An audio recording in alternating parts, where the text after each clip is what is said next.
põhiline eesmärk on Jumala kuningriik. Aga on väga tähtis eesmärk ka siin maa peal.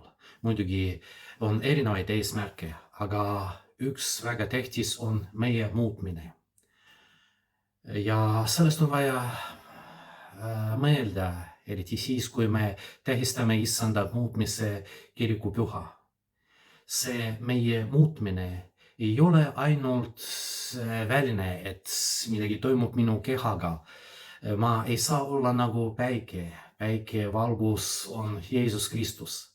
Aga midagi peab toimuma minu sees. Ja see on väga tähtis. Siis, kui ma kogu aeg kohtun Jeesuse Kristusega, siis peavad toimuma muudatused minu sees. Ma ei räägi minu elus, võib-olla ma elan edasi, nii nagu elasin enne seda, aga natukene siiski teistmoodi.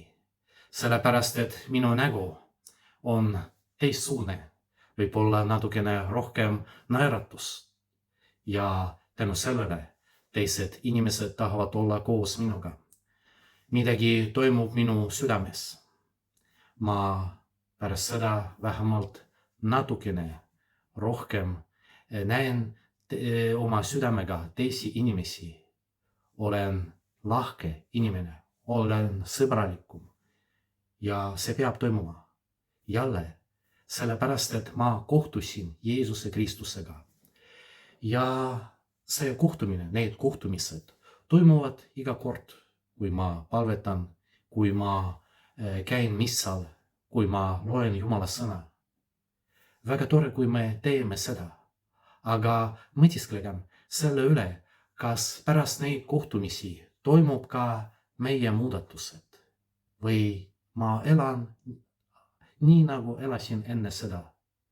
Äkki toimub niimoodi, et pärast missad mul on niisugune halb tuju, et teised inimesed ei taha isegi minuga suhelda. Muidugi tujuga ei saa väga palju teha.